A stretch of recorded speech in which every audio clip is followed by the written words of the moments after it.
All right, ladies and gentlemen, welcome back to the channel. We're about a day or so removed from the Las Vegas Raiders draft class, and my favorite pick coming in at round one. We're going to dive through all of their picks, or at least their first 5 rounders in today's video. But guys, their first round selection in Brock Bowers out of the University of Georgia, it shocked and stunned a lot of people. Like I was just reading an ESPN article that was saying, literally the first sentence, what a strange first round selection, especially considering tight end was addressed last season with the second round selection of Michael Mayer. Now, I have a couple of statements, a couple of comments on even Brock Bowers going at 13. Folks, to me, the fact that Brock Bowers fell all the way to 13, what Tom Telesco did in this year's NFL draft was he took the best player available. He was selecting for the future. And so the Raiders, we had a quiet offseason. Christian Wilkins, Gardner Minshew, a couple other players, whatever. The draft was very similar. And one common thing I kept seeing, especially after the Brock Bowers selection on day one, was why isn't Vegas going defense? And what a lot of people didn't realize, or probably just didn't see last season, was that the defense was not an issue at all. Yes, they did lose some pieces and they addressed with a couple of cornerbacks. You get it. But at the end of the day, Antonio Pierce and Patrick Graham's scheme and his picks, I don't see any reason for not taking a cornerback or some defensive player all the way until the fourth round. I don't see that as huge of a red flag as a lot of these non-Raiders analysts do. So we're going to talk about that in today's video. But before we do, if you guys enjoy it, be sure to hit that like button, hit that sub button for daily Raiders content. Raiders fans, if we could try and get this video to 300 likes, that would mean the absolute world to me. So Brock Bowers, folks, plays more like a wide receiver. And I get it. Michael Mayer was selected in the second round out of the University of Notre Dame last season in the draft. At the end of the day, folks, Michael Mayer did not show me enough to be like, all right, he's clearly the tight end of the future. But with that being said, we're in an offensive-driven league in today's era, and Brock Bowers once again plays more like a wide receiver. He's so dynamic as a pass catcher. Also, don't listen to anybody who's saying, oh, he's a horrible run blocker. I don't understand this draft pick. Brock Bowers, 6'4", 240. In his 3 seasons at Georgia, you're seeing wide receiver statistics. 175 catches, over 2,500 yards, and 26 touchdowns. Yeah, he's freaking dynamic, versatile playmaker who can do a little bit of everything. And once again, don't worry about, having 2 tight ends. Don't worry about his run blocking. It's neither here nor there. His run blocking is not that bad. And once again, even with double tight end sets, think back to teams like Rob Gronkowski and Aaron Hernandez. It's a pretty good freaking problem to have. Now, the best on paper addition, schematic wise, positionally wise, is probably JPJ. So in the second round at pick 44, the Las Vegas Raiders selected Jackson Powers Johnson, who was a center at Oregon. He can also play guard. But once again, he played center at the University of Oregon, but the Raiders announced him as a guard. We do need desperately a right guard. They picked up Cody Whitehair in free agency. So Powers Johnson started games at both guards and center in his college career. Now, however, last season, he started 13 games at center. He was an All-American selection. He won a bunch of awards. He's versatile. He's highly ranked. I go back to this stat that I found on PFF.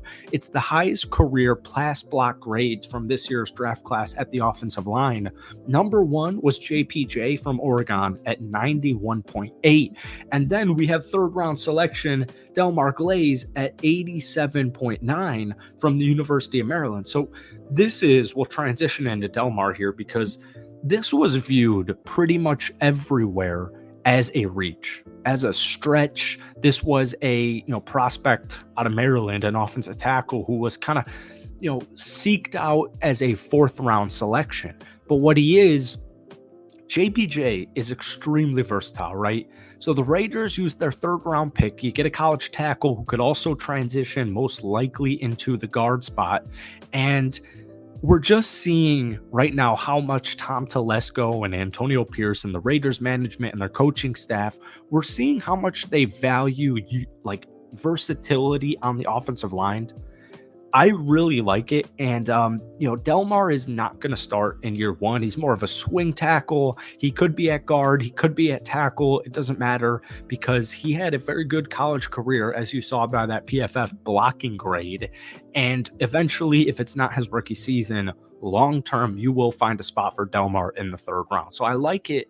They're taking these, kind of high risk players. So we get into the fourth round with the DeCamerion Richardson, cornerback out of Michigan or Mississippi State. Geez, can't get anything right. And the Raiders losing a Meek, especially Rocky Sin a while back. You lost some cornerbacks in the last couple of off seasons, so you need a DB. Now the thing with Richardson is he's more of a project piece. But this dude's speed and his high upside is well worth the draft pick here at the cornerback spot, even though the Raiders were projected at pick 13 to potentially take guys like Terrion Arnold, trade back, take like Quinyon Mitchell, a lot of these, round one cornerbacks. And that's where a lot of people go back to, oh, there wasn't a single defensive player selected in the first 12 picks. So why'd you take Brock Bowers? Well, in my opinion, man, the cornerback spot, I'm bigger on Jacorian Bennett than I think a lot of randoms are. But folks, DeCamerion Richardson, long-term upside is through the roof. He does need development. 6'2", ran the 40 in 4.34 seconds. He had 7 pass breakups this past season. He's never had an interception, but he loves to tackle. In the past 2 seasons, 164 combined tackles in the last 2 seasons. Then we're going to finish it out because we're running short on time on the 5th round selection of Tommy Eichenberg. So you have Robert Spillane and Divine Diablo, right? Here's the thing. Antonio Pierce, the head coach for the Las Vegas Raiders, 9 years as an NFL linebacker. This is a guy, in my opinion, who will have a decent amount of impact in his rookie season, and then you'll really see the impact once he, comes into his own, learns the scheme, learns the NFL, more, another kind of developmental piece. A lot of mock drafts actually had Eichenberg going in the 3rd round or the 3rd round, 4th round at max. So you got a 5th round pick with 3rd round projection, so that's a win in itself. He did miss three games with an arm injury last season. However, it was a year after he was 2nd team All-American, 82 tackles, 2.5 for loss, a sack, and a forced fumble in 10 games last season. So long-term and even a little bit short-term, Eichenberg is the guy for the long-term spot because Double D and Spillane are technically on expiring contracts. So at the end of the day, I think this was kind of as projected. The Raiders, outside of JPJ and Brock Bowers, didn't have this crazy, newsworthy, headlining draft.